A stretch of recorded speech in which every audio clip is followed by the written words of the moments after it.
Hello everyone, welcome to my channel study with Niki. तो जैसा कि आप लोग जानते हैं कि मैं आप लोग के सामने 50 क्वेश्चन का सेट लेकर के आती हूं और आज भी 50 क्वेश्चन का सेट लेकर के आप लोग के सामने उपस्थित हुई हूं।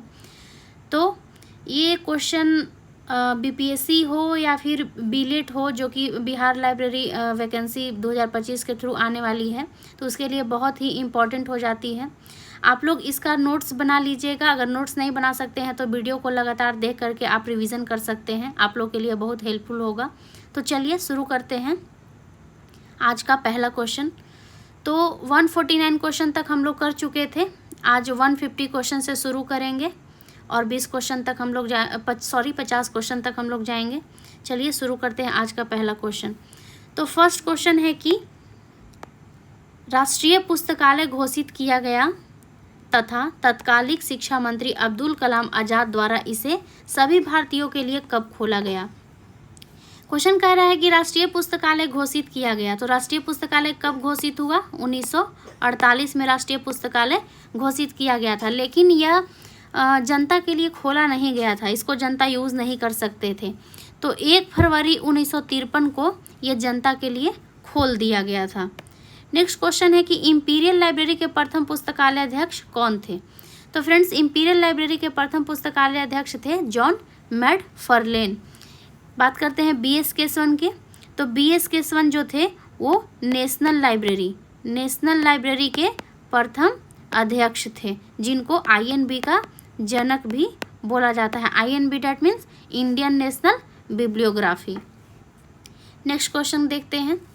नेक्स्ट क्वेश्चन है कि भारत सरकार ने किस अधिनियम के तहत इंपीरियल लाइब्रेरी ऑफ इंडिया को राष्ट्रीय पुस्तकालय का नाम दिया है। तो फ्रेंड्स, जैसा कि आप लोग को पता होगा कि इंपीरियल लाइब्रेरी की स्थापना 1891 में की गई थी, जिसको 1903 में इंडियन नेशनल लाइब्रेरी में मर्ज कर दिया गया था। तो इंडियन नेशनल लाइब्रेरी में जब इसको 1903 में मर्ज किया गया, उसके बाद 1948 में इसका नाम नेशनल लाइब्रेरी ऑफ इंडिया कर दिया गया। तो ये चेंज हुआ था imperial library name change act के तहत। ये एक कानून है जिसमें लाइब्रेरी का नेम चेंज किया जाता है। नेक्स्ट क्वेश्चन देखते हैं। नेक्स्ट क्वेश्चन है कि राष्ट्रीय पुस्तकालय के प्रथम पुस्तकालय अध्यक्ष कौन थे। तो फ्रेंड्स, राष्ट्रीय पुस्तकालय का प्रथम पुस्तकालय अध्यक्ष बीएन केशवन को कहा जाता है, जो कि कौन थे?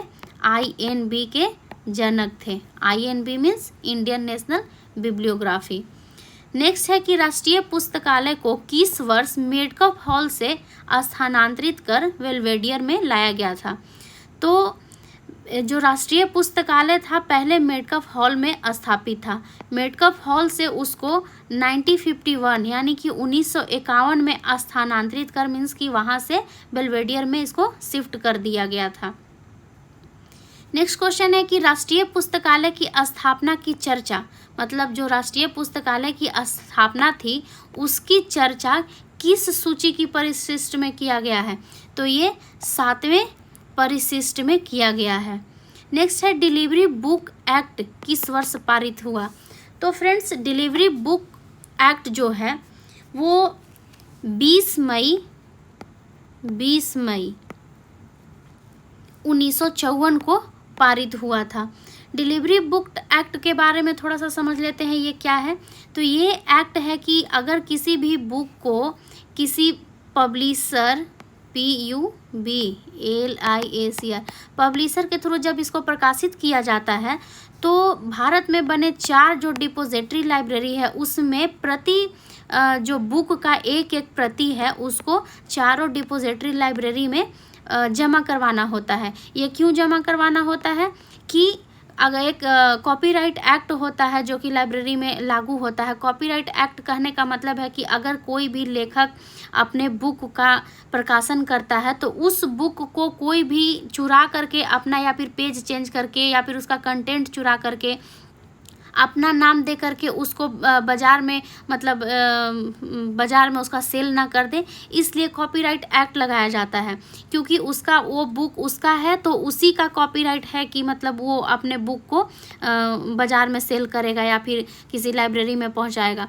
तो इसीलिए डिलीवरी बुक एक्ट को पारित किया गया था कि एक एक पुस्तक वहाँ पे रखा जाएगा ताकि वो क्लेम कर सके कि ये बुक मेरा है। 4 डिपोजिटरी लाइब्रेरी में रहेगा, चारों में से किसी में जाकर के वो क्लेम कर सकता है कि ये बुक मैंने पब्लिश किया था, इसको मैंने लिखा था और ये फलाने आदमी ने इस बुक को साहित्यिक चोरी किया है। इसलिए डिलीवरी बुक एक्ट का निर्माण हुआ था। तो ये 20 मई 1954 में पारित हुआ था।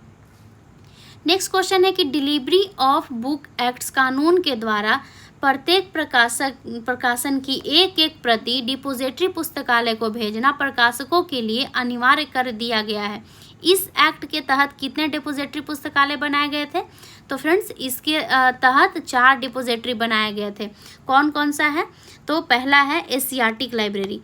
पहला कौन है? एशियाटिक लाइब्रेरी मुंबई में स्थित है, इसका स्थापना हुआ था 1804 में। दूसरा कौन है? दूसरा है Connemara public library. Connemara public library Chennai में स्थित है, इसकी स्थापना हुई थी 1890 में। तीसरा कौन है फ्रेंड? तीसरा है हमारा नेशनल लाइब्रेरी कलकत्ता, इसकी स्थापना कब हुई थी? हुई थी 1948 में। नेक्स्ट है चौथा है इस Delhi public library. Delhi public library की स्थापना कब हुई थी? 1951 में। तो ये 4 जो लाइब्रेरियां हैं ये डिपोजिटरी हैं जिनको एक एक प्रति प्रकाशन द्वारा भेजा जाता है। तो चलिए नेक्स्ट क्वेश्चन देखते हैं क्या है। नेक्स्ट क्वेश्चन है कि दिल्ली सार्वजनिक पुस्तकालय को किस वर्ष कॉपीराइट लाइब्रेरी घोषित किया गया था? तो फ्रेंड्स दिल्ली पुस्तकालय जो है, दिल्ली लाइब्रेरी पब्लिक लाइब्रेरी, उसकी स्थापना 1951 में हो गई थी, लेकिन इसको डिपोजिटरी लाइब्रेरी कॉपीराइट लाइब्रेरी घोषित किया गया था 1982 में। नेक्स्ट है कि डिलीवरी बुक एक्ट कानून के द्वारा प्रत्येक प्रकाशन की एक प्रति डिपोजिटरी पुस्तकालय को कितने दिन के अंदर भेजना अनिवार्य होता है? तो जैसा कि आप लोग को बताएं कि प्रकाशन के 30 दिन के अंदर वहाँ पे भेज दिया जाना होता है। नेक्स्ट क्वेश्चन है कि डिलीवरी ऑफ बुक एक्ट 1954 कानून में किस वर्ष प्रथम संशोधन किया गया था और उसमें न्यूज़पेपर को भी जोड़ा गया था? तो यहाँ से आप एक क्वेश्चन और रिलेट कर सकते हैं कि डिलीवरी बुक एक्ट कानून तो आप लोग को पता है कि 1954 में पारित हुआ था। इसका प्रथम संशोधन कब हुआ था ये तो क्वेश्चन पूछ रहा है, लेकिन संशोधन के बाद उसमें क्या चीज़ ऐड किया गया था? तो ये ऐड किया गया था न्यूज़पेपर, पीरियोडिकल्स और सीरियल्स इसको ऐड किया गया था। तो कब किया गया था? तो ये 1956 में इसका प्रथम संशोधन किया गया था, जिसमें न्यूज़पेपर, पीरियोडिकल्स और सीरियल्स को भी जोड़ा गया था। कहने का मतलब ये है कि डिपोजिटरी लाइब्रेरी में बुक के अलावा न्यूज़पेपर, पीरियोडिकल्स और सीरियल्स की भी एक एक कॉपी भेजा जाएगा। नेक्स्ट है कि राष्ट्रीय पुस्तकालय का संचालन भारत सरकार के किस मंत्रालय के अधीन होता है? तो आप लोग को पता है कि भारत सरकार में बहुत सारे मंत्रालय कार्य करते हैं, जैसे कि मानव मंत्रालय, ग्रामीण मंत्रालय, रक्षा मंत्रालय, एजुकेशन मंत्रालय। तो ये क्वेश्चन बनता है कि भारत जो राष्ट्रीय पुस्तकालय हो भारत सरकार के किस मंत्रालय के अधीन कार्य करता है? तो ये भारत के संस्कृति मंत्रालय, कल्चरल डिपार्टमेंट के थ्रू कार्य करता है। नेक्स्ट है विश्व में प्रथम सार्वजनिक अधिनियम कहाँ लागू हुआ था? तो ये लागू हुआ था इंग्लैंड में। कब हुआ था? तो 1850 में प्रथम अधिनियम लागू हुआ था। चलिए नेक्स्ट क्वेश्चन देखते हैं क्या है।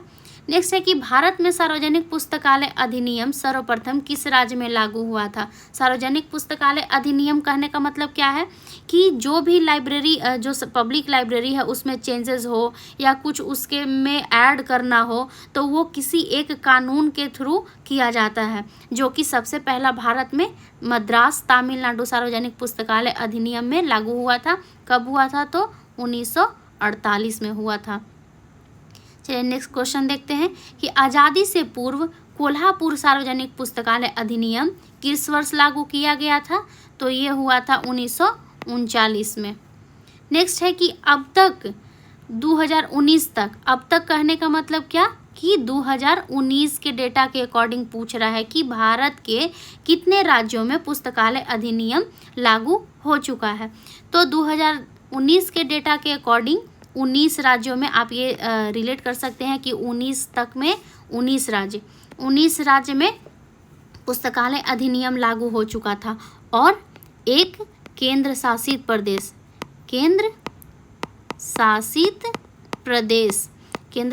प्रदेश में लागू हुआ था भारत में। तो ये चीज आप लोग याद रखिएगा। नेक्स्ट है कि सर्वप्रथम मॉडल सार्वजनिक पुस्तकालय अधिनियम डॉक्टर रंगनाथन द्वारा बनारस में आयोजित किस सम्मेलन में पेश किया गया था। तो यहाँ पे आप क्वेश्चन में देखिए कि पूछ रहा है कि सर्वप्रथम मॉडल सार्वजनिक पुस्तकालय अधिनियम डॉक्टर रंगनाथन द्वारा कहाँ पेश किया गया था, तो बनारस में पेश किया गया था। तो बनारस में तो पेश किया गया था, लेकिन किस चीज़ में, किस सम्मेलन में पेश किया गया था, बनारस में क्या था, तो बनारस में वहाँ पे ऑल एशिया एजुकेशन कॉन्फ्रेंस हो रहा था, उसी में रंगनाथन द्वारा मॉडल सार्वजनिक पुस्तकालय अधिनियम को पेश किया गया था। वहाँ पे बताया गया था कि ये अधिनियम हम पुस्तकालय में लगाना चाहते हैं, मतलब अपने मत को उस कॉन्फ्रेंस में रंगनाथन द्वारा रखा गया था। नेक्स्ट क्वेश्चन है कि सर्वप्रथम मॉडल सार्वजनिक पुस्तकालय अधिनियम डॉक्टर रंगनाथन द्वारा कब के पेश किया गया था। तो ये पिछले क्वेश्चन में हम लोग देखे कि all Asia education conference Banaras में पेश किया गया था, तो इसको कब पेश किया गया था, तो 26 से 30 दिसंबर का वो सम्मेलन था, कॉन्फ्रेंस था। 26 से 30 दिसंबर 1930 में ये पेश किया गया था, किसके द्वारा, डॉक्टर रंगनाथन के द्वारा। नेक्स्ट है कि डॉक्टर रंगनाथन के मॉडल सार्वजनिक पुस्तकालय अधिनियम को कब कब संशोधित किया गया। पेश तो 1930 में हो गया था, लेकिन उसमें संशोधन कब किया गया था, तो 1957 से 1972, यानी कि 1957 और 1972 में इसमें संशोधन किया गया था। नेक्स्ट क्वेश्चन है कि पुस्तकालय उपकर यानी कि लाइब्रेरी सेस होता क्या है। लाइब्रेरी सेस लाइब्रेरी को चलाने के लिए एक कर लगाया जाता है। तो ये कर किस पे लगाया जाता है, तो आप देखे होंगे कि नगर निकाय, नगर पालिका द्वारा एक प्रकार का भूमि टैक्स या फिर क्या बोलेंगे उसको, घर का टैक्स में किसी तरह का टैक्स लगाया जाता है भारत सरकार द्वारा। तो उस टैक्स में कुछ परसेंटेज एक्स्ट्रा ऐड करके लाइब्रेरी के लिए लिया जाता है। तो वो लाइब्रेरी सेस जो है किस में लिया जाता है, सार्वजनिक पुस्तकालय में। बात करते हैं शैक्षणिक पुस्तकालय। तो फ्रेंड्स, शैक्षणिक पुस्तकालय में 3 आता है। पहला तो होता है स्कूल लाइब्रेरी, दूसरा होता है कॉलेज लाइब्रेरी और तीसरा होता है यूनिवर्सिटी लाइब्रेरी। तो फ्रेंड्स, शैक्षणिक पुस्तकालय जो भी है उसमें जो मतलब लाइब्रेरी चलाने के लिए जो कर होता है वो यूजीसी के द्वारा दिया जाता है। और बात करते हैं राष्ट्रीय पुस्तकालय के लिए। तो राष्ट्रीय पुस्तकालय में फ्रेंड्स पैतृक निकाय, जिसको पेरेंट बॉडी बोलते हैं, पैतृक निकाय, इसके थ्रू कर दिया जाता है, जिससे पुस्तकालय का कार्यभार चलता है। नेक्स्ट क्वेश्चन है कि भारत का राष्ट्रीय पुस्तकालय कहाँ पे अवस्थित है। तो ये तो आसान क्वेश्चन है, लेकिन बहुत ही इंपॉर्टेंट क्वेश्चन है। भारत का राष्ट्रीय पुस्तकालय कहाँ अवस्थित है, कोलकाता में। और राष्ट्रीय पुस्तकालय की स्थापना कब हुई थी, तो 1948 में। ये चीज़ आप लोग याद रखिएगा। नेक्स्ट है कि राष्ट्रीय पुस्तकालय का प्रधान कौन होता है। ये बहुत ही इंपॉर्टेंट क्वेश्चन है फ्रेंड्स। राष्ट्रीय पुस्तकालय जो है तो उसमें कोई ना कोई तो मतलब हेड होता होगा ना उसका, तो उसी के बारे में क्वेश्चन है कि प्रधान कौन होता है। तो इसका प्रधान होता है डायरेक्टर जनरल। बहुत सारे स्टूडेंट पुस्तकालय अध्यक्ष में कंफ्यूज होते हैं, लेकिन ये उसका आंसर नहीं है। नेशनल लाइब्रेरी का जो मेन होता है, प्रधान होता है, वो डायरेक्टर जनरल होता है। नेक्स्ट क्वेश्चन है कि national library for blinds and handicappeds, मतलब कि अंधों के लिए और विकलांग के लिए लाइब्रेरी कहाँ अवस्थित है। तो फ्रेंड्स, अंधों और विकलांग के लिए लाइब्रेरी देहरादून में अवस्थित है और उसका स्थापना 1979 में हुआ था। ये स्पेशल लाइब्रेरी के अंतर्गत आता है, SPECIAL, स्पेशल लाइब्रेरी के अंतर्गत आता है। नेक्स्ट क्वेश्चन है कि नेशनल साइंस लाइब्रेरी, जिसको ANSL कहते हैं, ANSL कहाँ अवस्थित है। तो friends, NSL NISCAIR Delhi Delhi में अवस्थित है। इसकी स्थापना 1964 में हुई थी और इस निस्केयर को 2002 में नाम चेंज करके NISCPR कर दिया गया था। आप लोग इसको ध्यान रखिएगा। NIS अच्छे से लिख दे रहे हैं, NISCPR 2002 में NISCPR कर दिया गया था। नेक्स्ट क्वेश्चन है कि नेशनल मेडिकल लाइब्रेरी कहाँ अवस्थित है? तो ये एम्स दिल्ली में अवस्थित है। इसकी स्थापना 1964 में हुई थी। 1966 में हुई थी। नेशनल साइंस लाइब्रेरी और नेशनल मेडिकल लाइब्रेरी के डेट में बहुत ही कन्फ्यूज़न होता है, तो आप लोग इस चीज़ को ऐसे रिलेट कीजिएगा कि पहले साइंस आया था, उसके बाद मेडिकल आया था।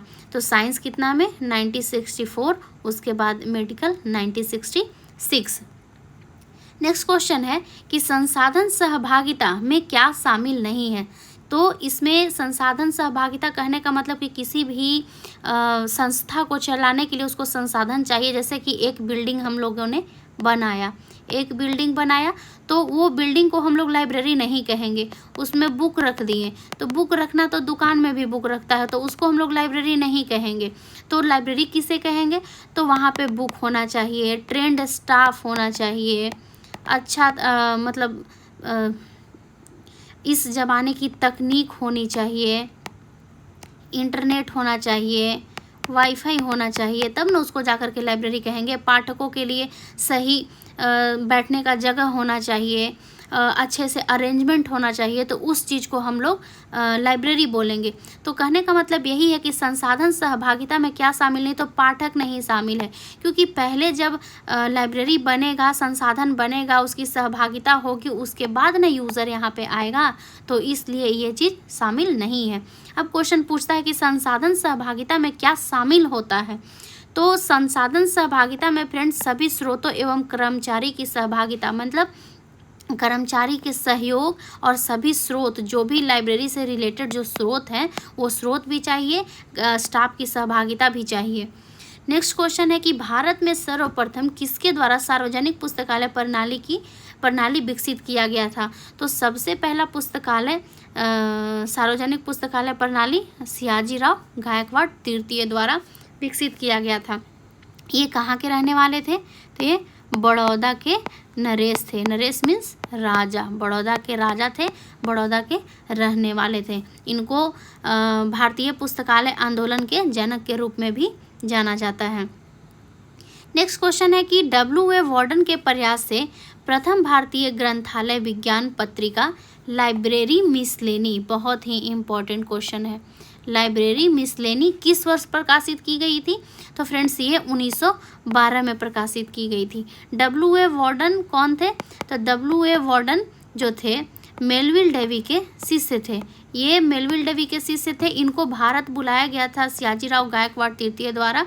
क्यों? भारत में पुस्तकालय विज्ञान के स्थापना के लिए, भारत में पुस्तकालय विज्ञान की स्थापना के लिए इनको यहाँ पे बुलाया गया था, जिन्होंने 2012 में विज्ञान पत्रिका लाइब्रेरी मिसलेनी के नाम से प्रथम बार प्रकाशित किया था।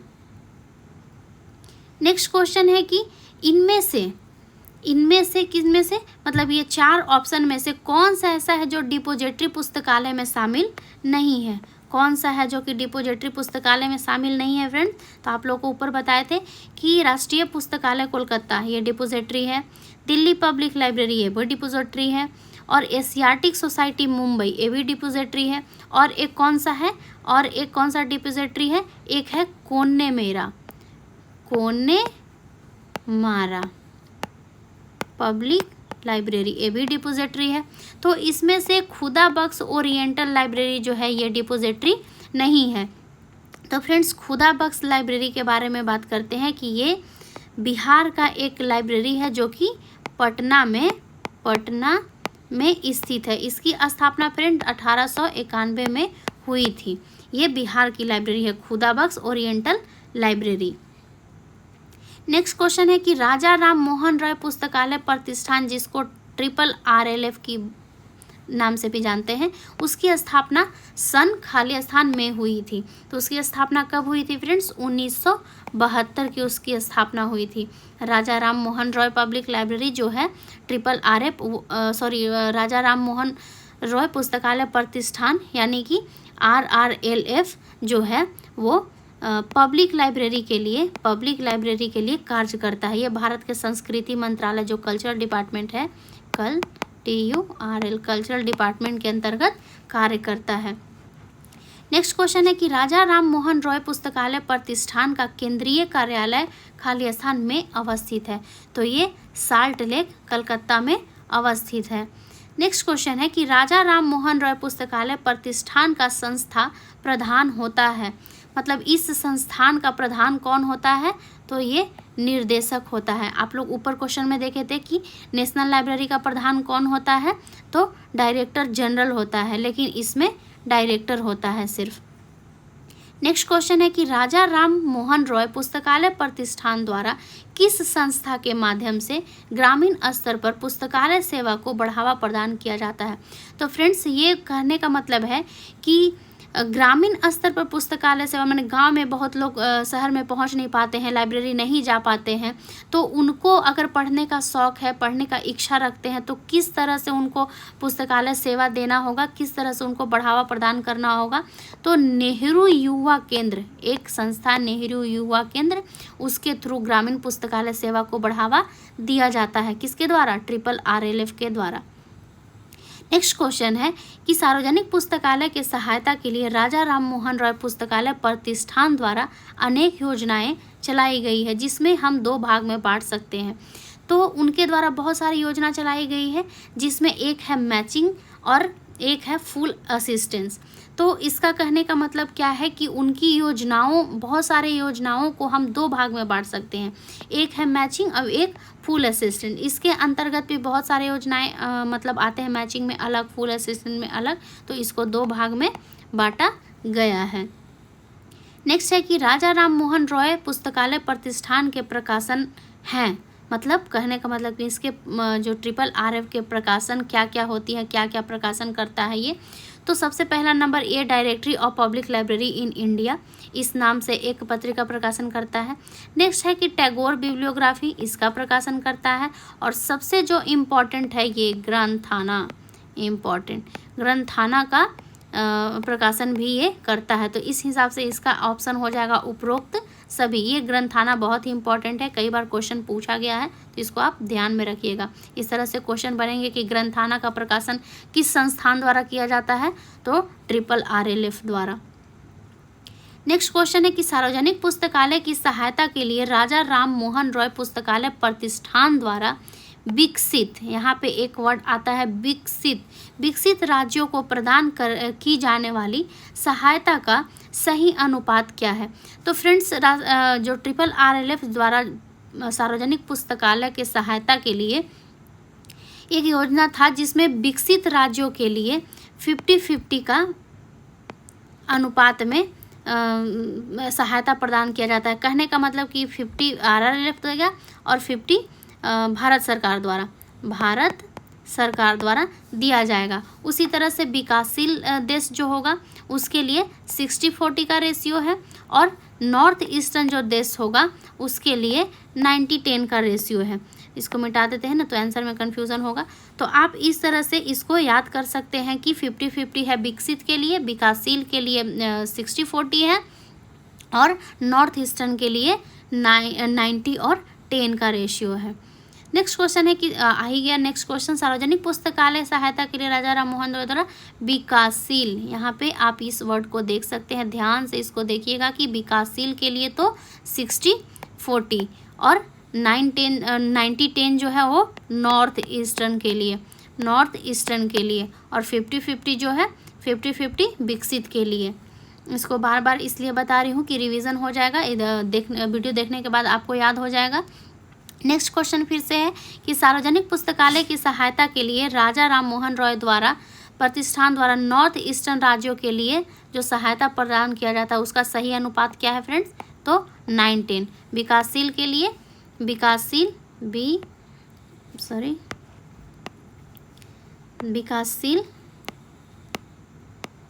विकासशील के लिए की है 60-40 और विकसित के लिए क्या है 50-50।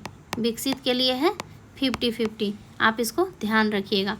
नेक्स्ट क्वेश्चन है कि राजा राम मोहन रॉय पुस्तकालय प्रतिष्ठान RRF का संचालन भारत सरकार के किस मंत्रालय के अधीन होता है फ्रेंड्स? तो आप लोगों को बता चुके हैं कि संस्कृति मंत्रालय के अंतर्गत आता है। नेक्स्ट है कि यूजीसी की स्थापना कब हुई थी? ये बहुत ही कंफ्यूजिंग क्वेश्चन है क्योंकि यूजीसी की स्थापना बहुत सारे बुक्स में 1953 में दिखाई गई है। तो फ्रेंड्स 1953 में इसकी स्थापना हुई थी, लेकिन औपचारिक रूप से स्थापना अगर बोला जाए, औपचारिक रूप से अगर ये कार्य करना शुरू किया भी या फिर इसका स्थापना बोला जाए तो वो 1956 ही होगा सही आंसर। नेक्स्ट है कि यूजीसी द्वारा कौन सा विद्यालय पुस्तकालय का नेटवर्क विकसित किया है? तो यूजीसी एक अपना नेटवर्क बनाया है जिसको इनफ्लिबनेट के नाम से हम लोग जानते हैं। नेक्स्ट है कि इनफ्लिबनेट द्वारा कौन सा पुस्तकालय प्रबंधन सॉफ्टवेयर विकसित किया गया है? तो हर एक नेटवर्क का अपना सॉफ्टवेयर होता है, जैसे गूगल का है www करके हम लोग सर्च करते हैं, इसका फुल फॉर्म होता है world wide web.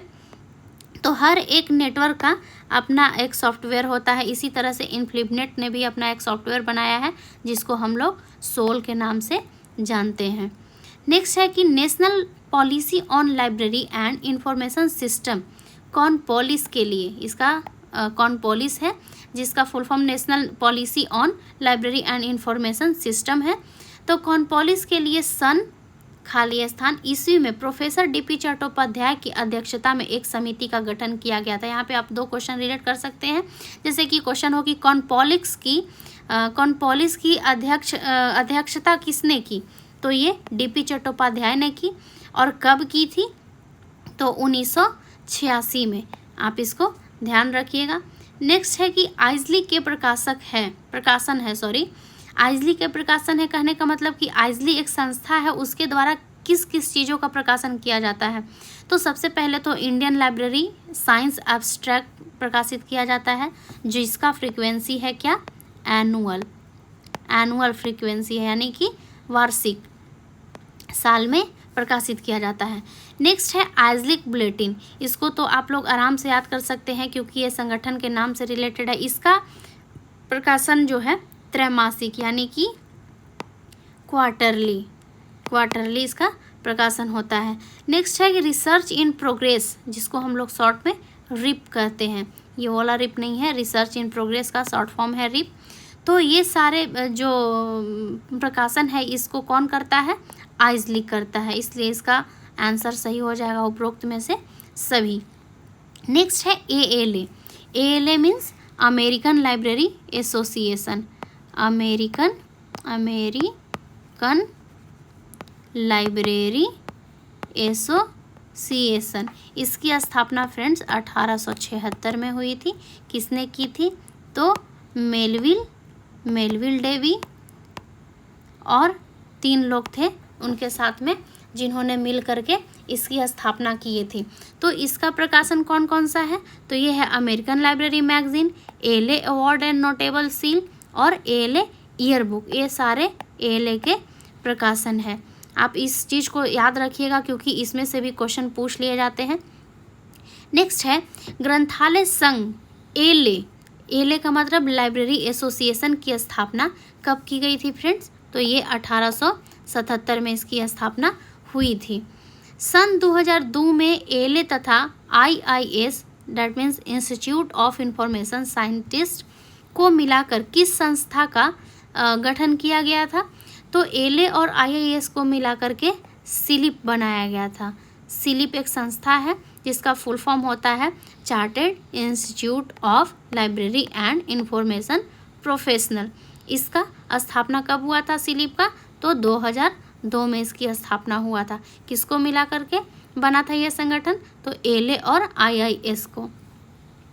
Next question है कि UNESCO United Nation Education Scientific and Culture Organization यानी कि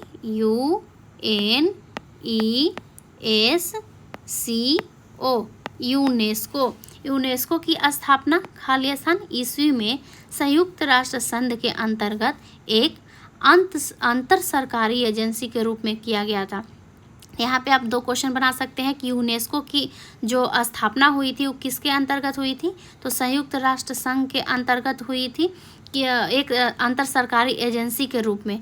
तो इसकी स्थापना हुई कब थी, ये क्वेश्चन पूछ रहा है। तो ये 1946 में यूनेस्को की स्थापना की गई थी। नेक्स्ट है कि यूनेस्को के 2 विभाग, सूचना विभाग तथा प्रलेखन विभाग। यूनेस्को के कितने विभाग हैं, तो 2 विभाग हैं। कौन कौन सा है भाई, तो सूचना विभाग है और प्रलेखन विभाग है। इन दोनों को मिलाकर 1976 में नए विभाग का गठन किया गया था। जैसे यूनेस्को का 2 भाग था पहले, सूचना विभाग और प्रलेखन विभाग, तो 1976 में इन दोनों विभाग को मर्ज कर दिया गया और उसके बाद एक नए विभाग का गठन किया गया। तो उसका नाम क्या है, तो उसका नाम है जनरल इंफॉर्मेशन प्रोग्राम, यानी कि PGI। PGI कहने का मतलब जनरल इंफॉर्मेशन और ये प्रोग्राम। तो चलिए आज का लास्ट क्वेश्चन देखते हैं। आज का लास्ट क्वेश्चन है कि यूनेस्को द्वारा यूनिसिस्ट जो world scientific information system program के नाम से भी जाना जाता है, उसको कब लॉन्च किया गया था। तो फ्रेंड्स, इसको कब लॉन्च किया गया था, 1973 में लॉन्च किया गया था। तो ये था आज का आखिरी क्वेश्चन। आशा करती हूँ आप लोग को अच्छा लगा होगा। अगर अच्छा लगे तो वीडियो को लाइक कीजिएगा और चैनल को भी सब्सक्राइब कीजिएगा। फ्रेंड्स, मुझे पता है कि मैं कोई प्रोफेशनल टीचर तो हूँ नहीं, अगर बहुत सारी त्रुटियाँ होगी मेरे वीडियो में तो उसको इग्नोर कीजिएगा और क्वेश्चन पे ध्यान दीजिएगा और थोड़ा सपोर्ट कीजिएगा। अगर अच्छा लगे तो प्लीज़ वीडियो को लाइक कीजिएगा। कल मिलेंगे फिर से 50 क्वेश्चन के साथ। तब तक के लिए नमस्कार।